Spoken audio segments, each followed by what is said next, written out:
right, it's time for the grim adventures of Billy and Mandy. And this round, it's a roast battle. Mona, Pomni, Ellie Rose, and Cosmo are going head to head.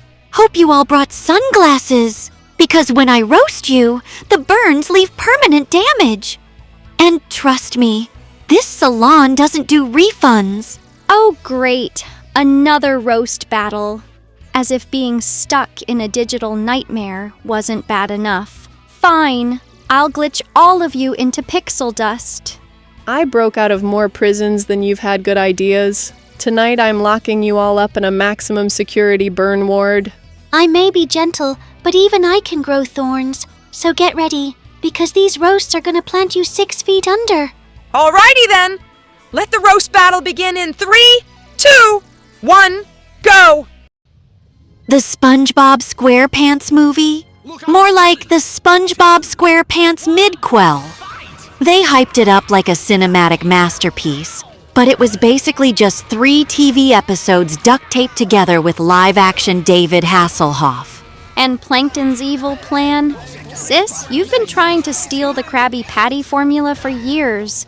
Now your genius move is mind-controlling the entire town with buckets? That's not villainy. That's a Home Depot clearance sale. Let's not forget, the whole movie was just SpongeBob crying about not getting promoted. Sir, you're a fry cook. Chill. I've seen LinkedIn rants with more dignity. King Neptune's CGI crown looked faker than Squidward's smile on a double shift. And why was his head shiny like it was polished with butter? Patrick in the Goofy Goober scene really stripped down to fishnet stockings and boots. This wasn't Nickelodeon. This was Rocky Horror Under the Sea. They called it the end of SpongeBob back in the day. Girl, Nickelodeon milked that sponge for 2 more decades and 6 spin-offs. This wasn't an ending, it was a commercial break. The animation was fine, but every epic scene dragged like molasses. We didn't need 5 minutes of Hasselhoff's pecs serving as a speedboat. Who greenlit that fever dream? Honestly, the real MVP was Dennis the Hitman. Bro was scarier than the whole Chum Bucket Army combined, and still got outsmarted by a sponge and a starfish in goofy hats. The animation budget clearly went to Hasselhoff's chest hair, because everything else?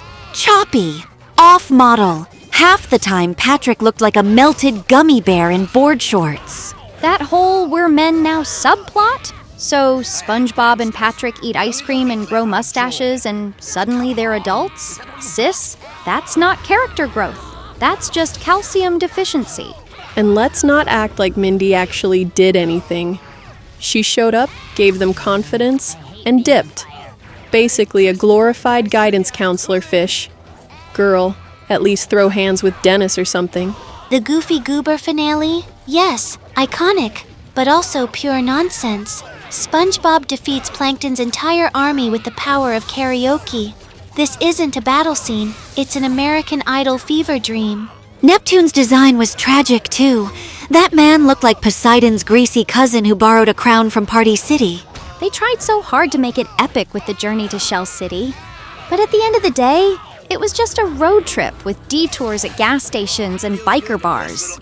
I didn't pay for Fast and Furious, undersea drift. And don't forget, they hyped up Shell City as this scary, forbidden place. Turns out, it's just a tourist shop with dried starfish on display. Ooh, spooky capitalism. All right!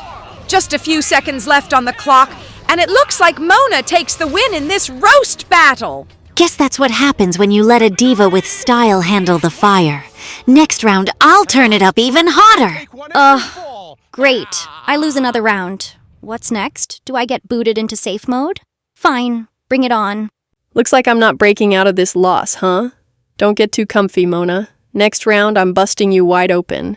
Even flowers need sunlight to bloom. I'll grow stronger and thornier for the next round.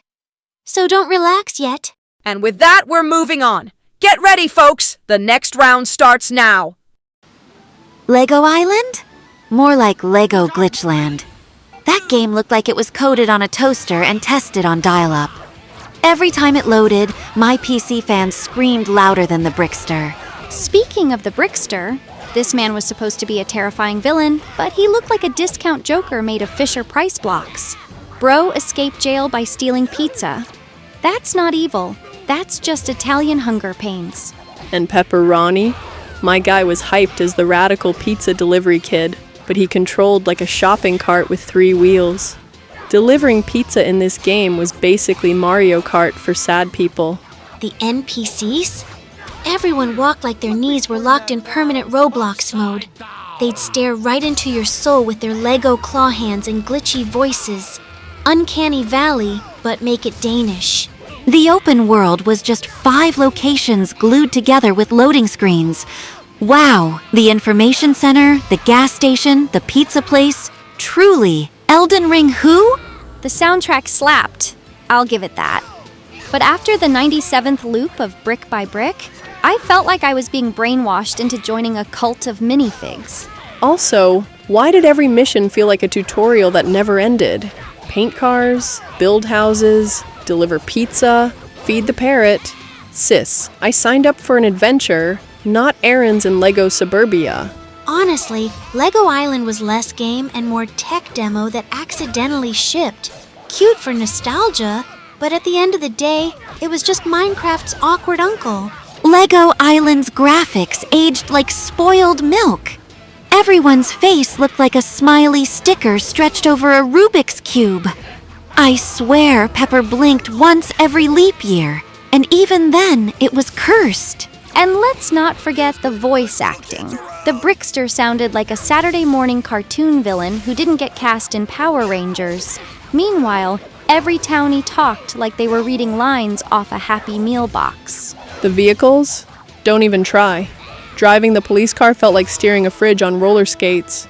You turn left, it turns right, you crash, boom, instant demolition derby in Lego Town. And why was half the gameplay just painting? Like, girl, I didn't log on to become Bob Ross with bricks. Where's the action? Where's the danger? Instead, I'm over here recoloring houses like it's Lego HGTV. Let's be real. The only fun part was when the Brickster escaped and threw pizza at people. That's it. That was the highlight. You know your game's weak when the villain is literally armed with dominoes. The map design was tragic too. 5 areas, all looping endlessly, like you're stuck in Lego purgatory. After 10 minutes, you've been to the pizza shop, the gas station, and the beach. Congratulations, you've seen the entire universe. All right! It looks like Mona has claimed victory once again in the roast battle. Another win for me. Face it, darlings, I was born to roast. But don't worry, I've still got plenty of fire left for the finale. Great. I'm losing so much I might as well uninstall myself. But hey, one last round means one last chance to glitch you into embarrassment. You've dodged me twice, Mona, but the final round's where I break out the real heat. Hope you're ready, because I am. Even if I've wilted before, the final bloom is always the strongest. Get ready. My thorns are sharper this time. All right, contenders, it all comes down to this. The final round begins now. Tonka? You mean bonka? Because half those trucks bonked me in the shins as a kid. Those things were basically toddler weapons of mass destruction. They said built Tonka tough. Yeah, tough enough to survive nuclear fallout, but not soft enough for my kneecaps. Every family's got at least one story of a Tonka truck being used as a blunt force trauma tool. And the designs? Every single toy was just bright yellow and blocky. Congrats, Tonka. You invented construction site Minecraft. Don't even get me started on the scale. That dump truck was so massive, the neighbor's kid could ride it down the driveway like it was Fast and Furious suburban drift. Also, the electric Tonka toys. Girl, those things drained AA batteries faster than a Game Boy on Pokemon Night. 2 minutes of fun, 3 weeks begging for new Duracells. Tonka was marketed like real trucks for kids.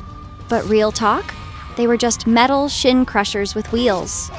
No imagination required, just injuries. And their video games? Tonka on PC was like drive around and beep. Sis, I didn't need a CD-ROM for that. I could honk a kazoo and roll a toy truck across the floor for free. Honestly, Tonka's entire vibe is What if Fisher Price went to the gym? Big, loud, and kind of useless after age 6. Tonka trucks were so heavy, if you dropped one on your foot as a kid, you basically got an instant orthopedic appointment. Forget Hot Wheels. Tonka gave you hot shins. And the marketing? They always showed kids digging through dirt piles like they were running a full construction company. In reality, you just got a yard full of muddy ruts and a mom ready to ban Tonka forever. Those newer plastic Tonkas? Absolute downgrade. They went from indestructible metal beasts to Kmart clearance bin. One kick and the wheels rolling off like it's quitting the job. And Tonka even tried to make RC trucks. Girl, please. The range was 5 feet, and the batteries died before you even left the driveway. That wasn't remote control. That was remote disappointment. Let's not forget the Tonka VHS tapes and cartoons. Who asked for lore? Nobody wants to watch a dump truck with eyes talk about friendship. Stick to crushing ankles, Tonka. Also, every sandbox had that one kid who thought the dump truck was a ride-on. Next thing you know, the toys bent in half and the kids crying like Tonka had a warranty.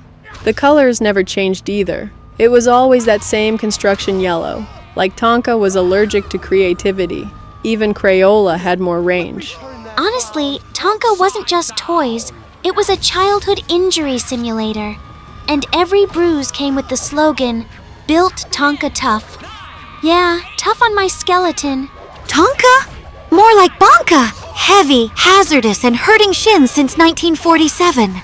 All right, Mona has done it. 3 wins in a row, and she's conquered the final round too. 3 wins, 3 burns, and 1 crown on my head. Face it, darlings. I was destined to be the queen of roasts. Great. I glitched out in every round. Guess I'm just the comic relief in Mona's highlight reel. Well, I fought hard, but I guess Mona's the real escape artist, slipping past every comeback I had. Even the strongest flower can't outshine a wildfire. Congratulations, Mona. You really burned us all. Alrighty then. That's it for today. Likes, comments, and subscriptions are always appreciated, and I'll catch you all next time.